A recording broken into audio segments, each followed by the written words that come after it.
Sorry, I'm a mom. I had to pee like 5 times tonight already. And I'm out of breath. Okay.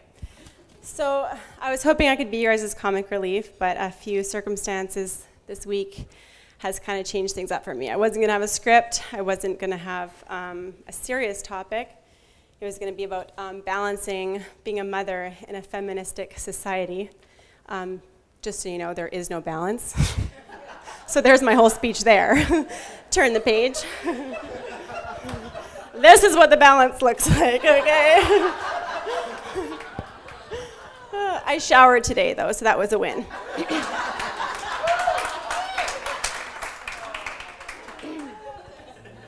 So now we're serious. So last week, my lifelong friend lost her younger brother to suicide. And I just want to use this time, this 15 minutes, to just honor him and this subject that I don't know if it's touched any of you guys, but I'm hearing it way too often, and it just has to stop. We have to do something about this. My friend's brother, he was smart, he was healthy, he was fun-loving, good-looking, kind, mischievous, but never at the expense of others. I can still see his bratty little grin, like following me and my friend around when he was a little kid. The thing is that no matter how hard he tried in life and how many successes he had, he was constantly getting knocked down over and over and over again. As I did my best to really listen to my friend on the phone today, I had this conversation today, and I wrote this today, so I hope it makes sense. As she tried to make sense of it all, I couldn't help but empathize with her brother. That's because 7 years ago this month, I was in his same shoes. Sorry, I might cry. I wore waterproof mascara for tonight. It was 2010, and on the outside, I looked like I had it together. But on the inside, I felt like a tumbleweed of failure who just kept collecting garbage as I rolled down the hill toward rock bottom. The wind would have slowed down the roll temporarily, and I could have had some small successes at that time, but then another gust of wind would come and just take me out. It would take a whole night to explain the depth of my pain and sadness and how many hurts and failures and losses had brought me to this place of complete darkness. But like I said, I only have 15 minutes, so I'll fast forward to the end, which I also believe it was my beginning. Rock bottom for me was in 2010 when I was fired from my last real broadcasting job. After graduating from broadcasting school, working in a number of stations on both TV and radio, having my own successful web series, and finally securing a job at a radio station that I loved, the Juice FM, I was poached by another local station, a competitor, to join their morning show. The program director of the new station had seen my Out There episodes, an adventure series that I had produced on a local multimedia site, Castanet, and thought I would be a great fit for their morning show as the bubbly blonde. Basically, it's the best thing that could happen to you as a woman in radio at that time. Again, as a woman. To make room for me, a man who had worked really hard over the years in broadcasting had to be replaced. In turn, they gave him the position as my boss. Well, technically news director. So imagine being in a job for many years and having some bubbly blonde just come over and take over your job. The best way I could describe my experience was how Veronica Corningstone would have felt working with the guys in the movie Anchorman. Except it wasn't the 1970s, it was 2010, and to me it wasn't really funny. Each morning at around 3 a.m., Carly Fittis from Sun FM, you can attest to the mornings, I was greeted by a piece of paper about this size, in aggressive typed capital letters by my news director telling me how stupid I was, all the places I had messed up on air the day before, and how I should do better. Nothing positive. And then after reading that, I was supposed to gather all the news for the day, go on air, and present a flawless radio newscast while being the Giggle girl for my 2 unapologetically chauvinistic male co-hosts. I had majored in sports at broadcasting school, so when the boys talked about hockey, a sport that I still play, and I played since I was little, I tried to chip in with my 2 cents. They told me to let the boys talk sports. I should stick with the news. And the giggles. I complied. I wrote jokes for them, but was never allowed to tell them. They got to read them, and I got to giggle. Each morning I cried for about an hour before I went to work, anticipating the critical note on my computer, followed by the morning ahead of me dealing with my co-hosts. The bullying got so bad at my new workplace that I went to my co-host, who ran the station, numerous times. I went to HR. I tried to get advice from friends in the industry. If you've been in the broadcasting industry, people just say, you know what? Ignore it. You need to get thicker skin, Lisa. Suck it up. This is a great opportunity, and you can't let one person ruin it for you, said my friend, who had weathered a 25-year career in broadcasting and had grown to accept the harshness and toxicity that came with it. And to be fair, any kind of career, like being a police officer, being in the news, and having to deal with hard subjects, it's not the people's fault. It's just the stuff that they're exposed to on a daily basis. I couldn't weather it. I was just too soft. In the field, I cried for the subjects of my newscast, and in the station, I cried for myself and how I was treated. The more notes I got in one-on-ones where I was told that I was an idiot to my face, the more mistakes I made on air, the more I got pushed into the darkness. I felt shame, public humiliation, and degradation on a daily basis.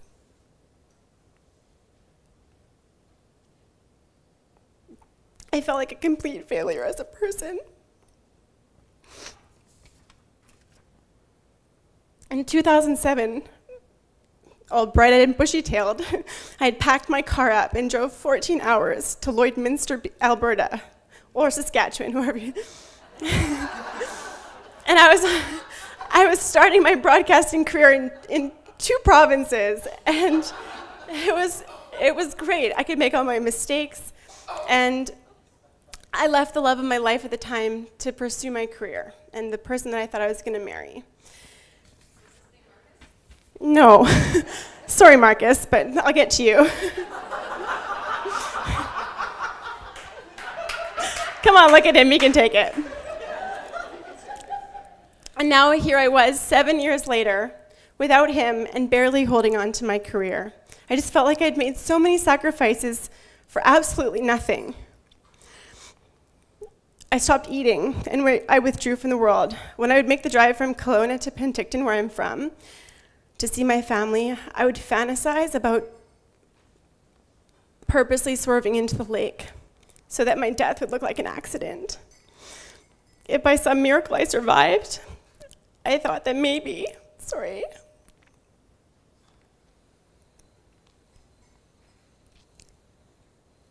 I thought that maybe people would finally believe how far into the darkness I had gone, and they'd give me the help that I desperately needed.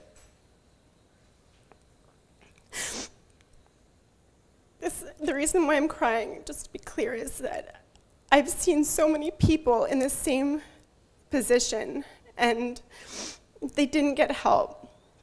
And for me, it all came to a head on April 17th, 2010, which would be next week.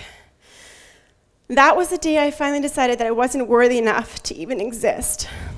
It was also the day that I got down on my knees and I cried out to a God that I didn't believe in. I think there's a song there.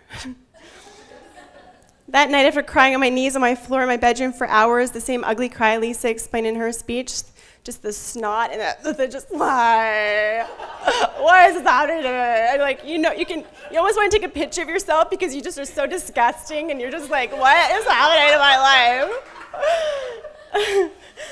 life? So I was back to me crying on my knees. I called my mom through tears to say goodbye to her. As the phone rang, I remember hoping that I would get her voicemail so that she wouldn't be able to convince me to stay alive. The thought of hurting my family just made it all so much worse.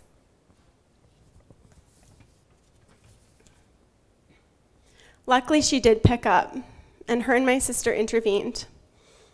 I wasn't a particularly spiritual person at the time. My nickname was Lisa Her, like the devil. It's true.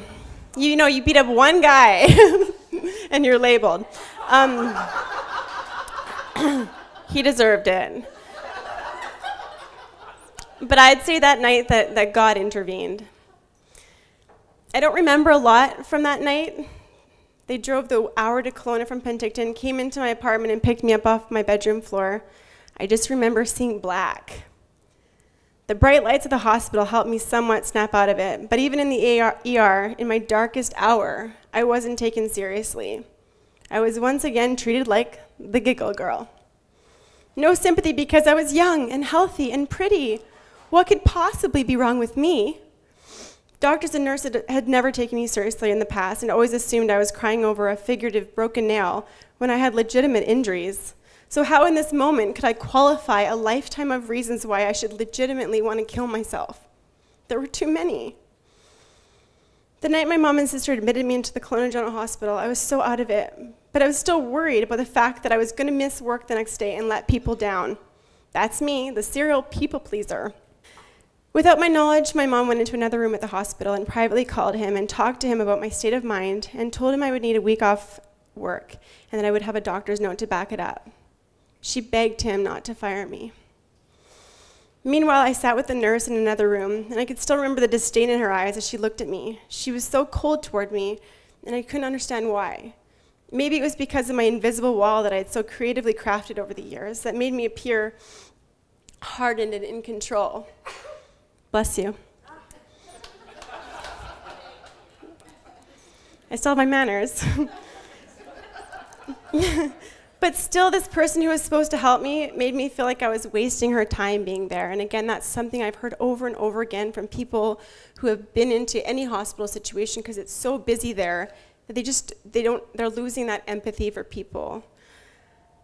After what felt like an eternity in the crazy person room, there's actually a room in the hospital for crazy people like me. My sister broke the silence. She turned to me with curiosity on her face and said, "I'm just wondering, how are you planning on killing yourself?" I looked at her in a zombie-like Anna Nicole Smith haze with streaks of mascara staining my face and said in all seriousness, I was going to drive up to the forest and wait. That's it. That was my plan. That was my big, clever plan. Yeah. After a moment of perplexed silence, like we just experienced here, and then the realization by me of how ridiculous that sounded out loud, my sister and I burst into hysterical belly laughter, and we couldn't stop. She then continued the momentum of hilarity by making jokes about what it would be like for me up in that forest, just sitting there waiting for death. My stomach would rumble, and I'd be like, I'm really hungry. Maybe I should just quickly run back into town and get a hamburger. Then I would drive right back up into that forest and wait. And then an hour would pass, and I'd think, oh, wow, I'm thirsty. That burger was really salty. Just one more quick pit stop on the way to death. And so on and so forth. We were crying, we were laughing so hard, thinking of all the different scenarios. By that point, the laughter had helped the darkness momentarily clear up, and we felt like I was mentally stable enough to be released into the care of my family. 3 days later, while on a documented medical leave, and after my mom had made that phone call from the hospital, my boss called me into his office to talk. I naively went there hoping his intentions were pure. He was going to lift me up with encouragement, tell me it was all going to be okay, maybe even apologize for the toxic work environment I was forced to deal with. Instead, he fired me. I still remember feeling like I was shot with a stun gun, but looking him right in the eyes, trying so hard to connect with him human to human. Really? It was the only word I could muster up the energy to say. He put his hands up in the air and said there was nothing that he could do. In my head, I thought, how about help me, encourage me, support me, validate me? I said nothing.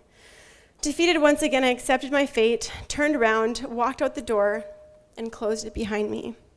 I didn't cry this time. I just was completely numb. Don't worry, there's only an hour more of this, so. So 4 months later, in between further self-sabotage and failure, I completed the Ironman triathlon with no training. It's something I like to bring up in casual conversation with strangers. Oh, that drink looks delicious. It reminds me of the time I did the Ironman. Yep. Oh, you don't know what that is? Oh, it's just like a 4-kilometer swim, 180-kilometer bike ride, and then a full marathon. It's not a big deal, whatever. Did you do an Ironman? That's what I say to my husband, who's a CrossFit trainer. He's like, I did this WOD today. I'm like, did you do an Ironman? Okay, then be quiet, okay?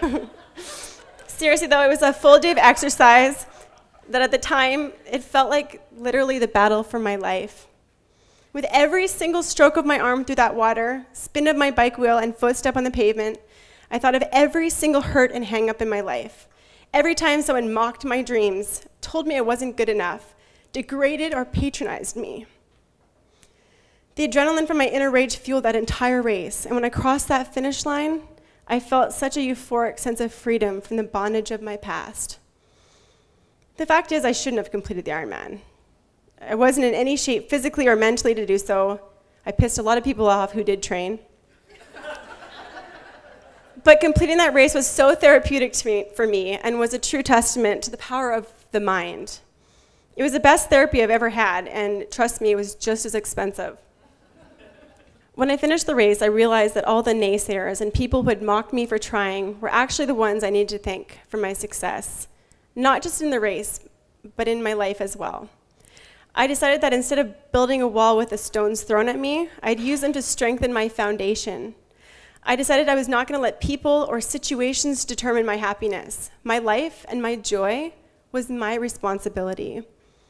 It was, I guess you can say, my aha moment.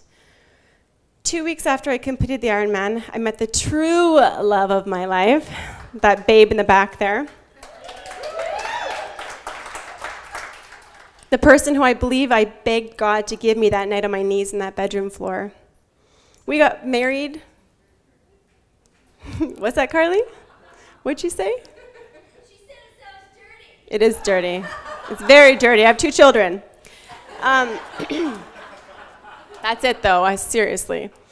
So we got married a year later after we met, and now we have 2 beautiful children. This is the point in any inspirational story where the person faces adversity and overcomes it. This is usually where the book ends, leading readers to believe that once you make it to the top, you stay there and you live happily ever after. The truth is you don't. Someone asked me if I've ever felt suicidal since that day in 2010, and I said, well, yeah, like every month at approximately the same time.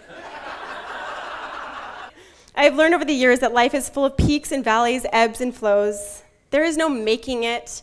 There's just learning how to roll with the punches, ride the waves of success, and just keep your head above the water. As long as you're true to yourself, nothing else matters. Even though at the time it seemed like a huge accomplishment, doing Ironman didn't make it go away. Getting married, going through extensive leadership courses, having children, going to church every Sunday hasn't made it go away. I've learned to cope better, set boundaries with people, take responsibility where I'm wrong, and not take things as personally as I once did, to try my best to take the high road instead of bullying the bullies, which is what I did back in 2010.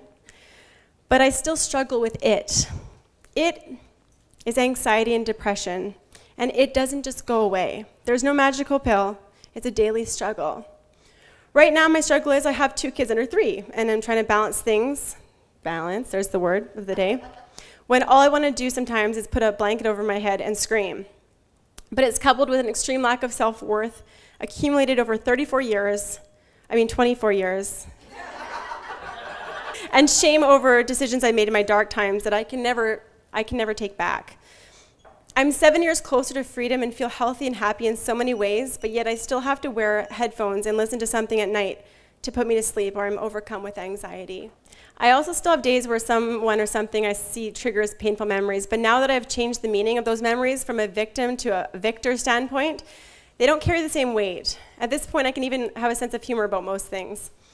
In fact, last year I was driving and saw my 2 former co-hosts plastered on the side of a bus with, no joke, the slogan, "Mornings, we can help."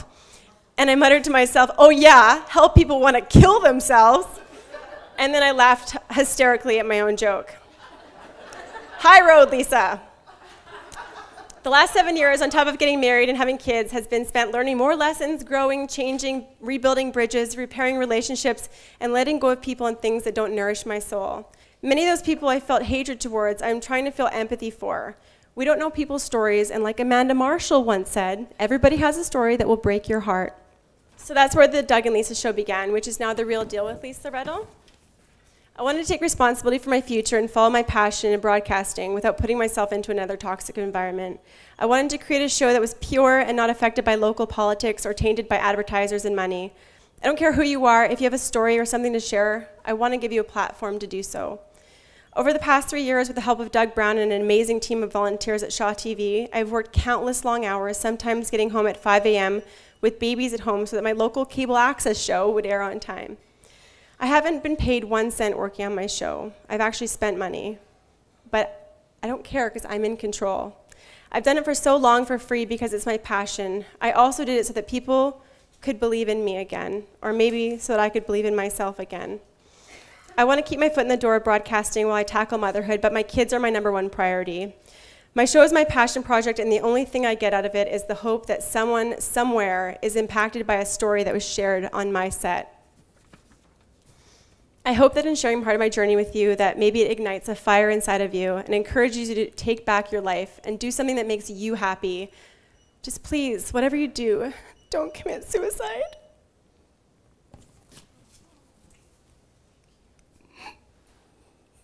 You have no idea how many people your life will impact. Nor do you have any idea how many people's lives will impact yours if you just choose to keep fighting. There's a light at the end of the tunnel. You just need to shovel out some of those rocks to see a glimmer of it. You're not alone. If you don't have a village, find one. Create one.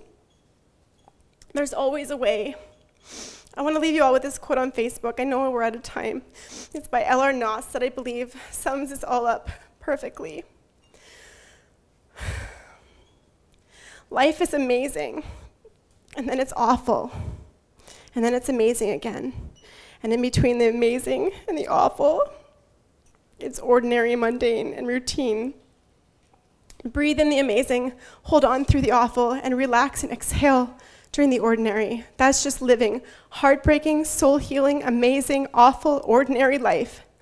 And it's breathtakingly beautiful. You're worth it. Thank you, and rest in peace, Brad. Thank you, Lisa.